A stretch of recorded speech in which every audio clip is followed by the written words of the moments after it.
Assalamualaikum warahmatullahi wabarakatuh. Terima kasih atas kesempatannya. Perkenalkan, nama saya Zahratul Jannah dengan NIM 2018710840. Di sini saya akan mempresentasikan hasil metodologi penelitian saya tentang analisis makosyid syariah terhadap tabungan emas berbasis digital.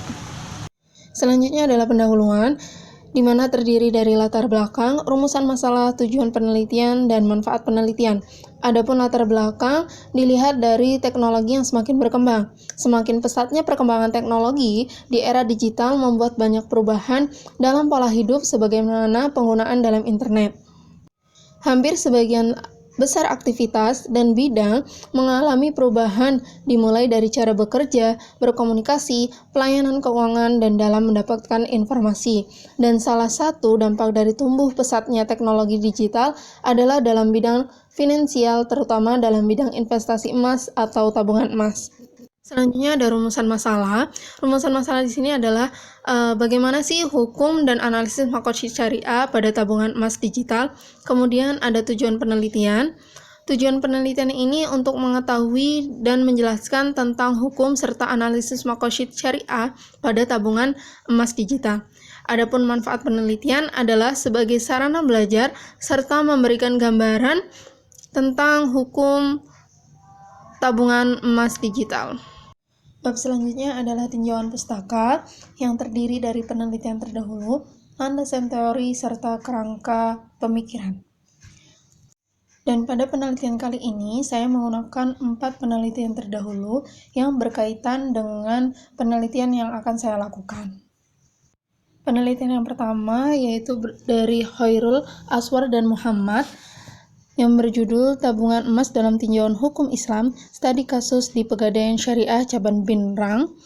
Adapun tujuan penelitian ini untuk mengetahui praktek akad produk dan tinjauan hukum Islam terhadap tabungan emas di Pegadaian Syariah.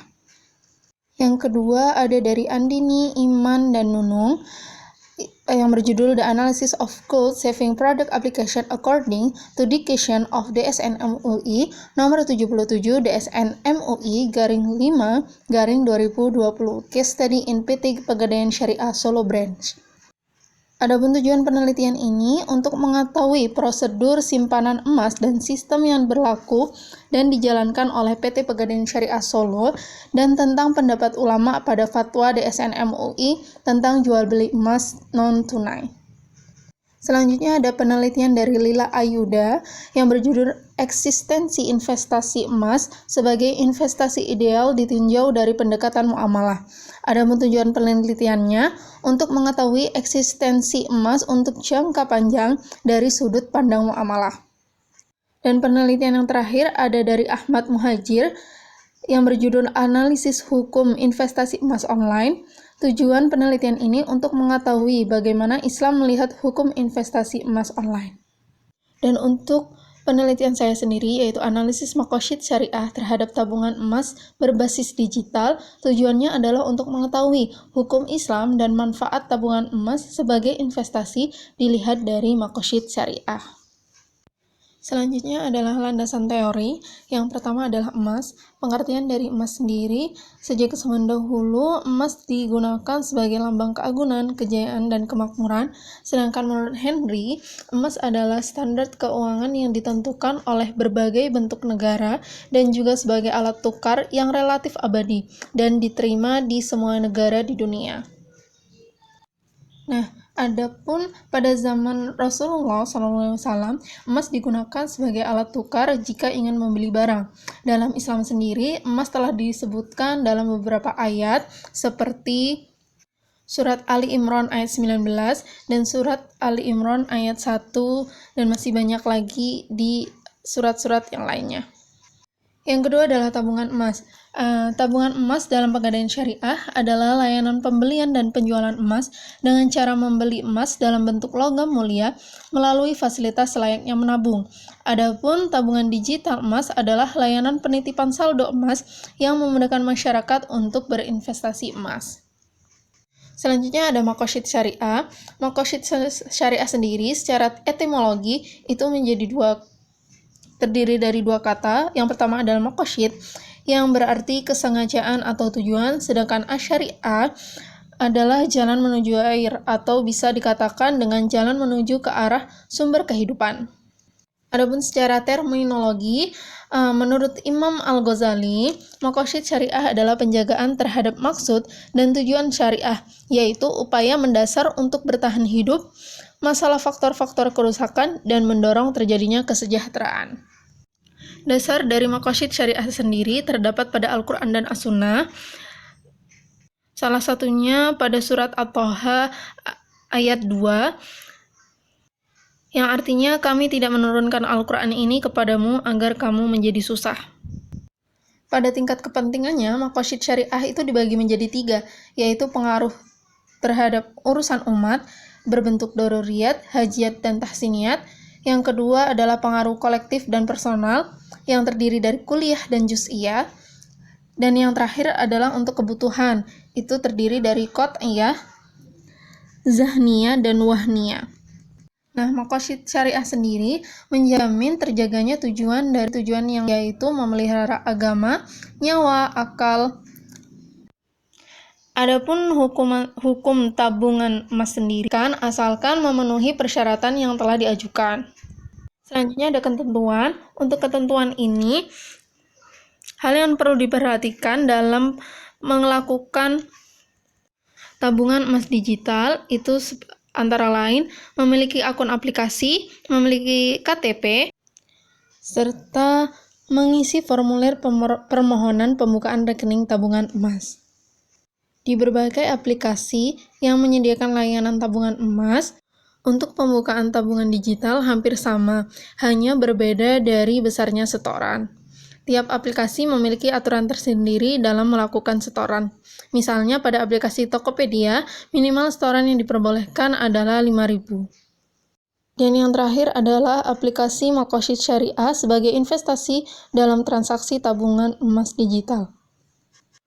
Para ulama berbeda pendapat mengenai hukum jual beli emas secara tidak tunai atau angsuran. Menurut mayoritas fuqaha seperti mazhab Hanafi, Maliki, Syafi'i, dan Hambali, jual beli emas secara angsuran itu tidak boleh. Sedangkan menurut Ibnu Taimiyah, Ibnu Qayyim, dan beberapa ulama kontemporer, jual beli emas secara angsuran itu hukumnya boleh.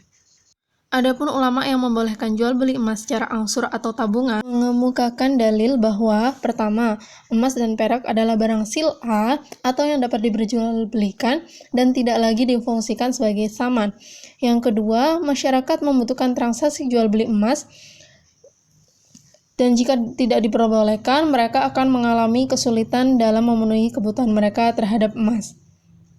Selanjutnya, emas dan perak bisa menjadikan tabungan untuk keturunannya seperti halnya yang tertuang dalam maqasid syariah. Bisa dilihat dari gambar kerangka pemikiran penelitian saya. Dari kerangka pemikiran tersebut dijelaskan bahwa pada tabungan emas digital sangat berpengaruh positif terhadap hukum Islam dan pemanfaatan untuk investasi yang sesuai dengan syariat Islam dengan melihat maqasid syariah. Bab selanjutnya adalah metode penelitian yang terdiri dari rancangan penelitian, batasan penelitian, teknik pengumpulan data, serta teknik analisis. Adapun rancangan penelitian tentang analisis maqasid syariah atas tabungan emas berbasis digital mengaplikasikan penelitian hukum kualitatif berdasarkan kepustakaan yang mengkaji studi dokumen, serta beberapa literatur berupa penelitian sebelumnya. Data yang diperoleh melalui pengumpulan data berupa kepustakaan, metode dokumentasi, serta Al-Quran dan hadis. Adapun batasan penelitian ini akan membahas berdasarkan topik penelitian, yaitu analisis maqasid syariah terhadap tabungan emas berbasis digital. Untuk teknik pengumpulan data, saya menggunakan kepustakaan, deskriptif, serta Al-Quran dan hadis. Dan untuk teknik analisis, saya menggunakan teknik analisis pendekatan deskriptif kualitatif. Adapun hasil penelitian saya, dari pemaparan baik dari penelitian terdahulu maupun sumber yang didapat, Dapat dikatakan menabung emas digital diperbolehkan. Bahkan menabung emas merupakan sarana yang mudah dilakukan pada era digital saat ini sebagai sarana untuk berinvestasi.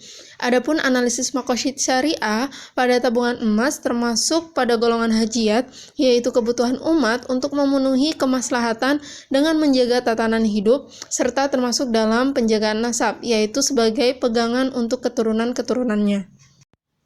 Mungkin cukup sekian pembahasan penelitian saya kali ini.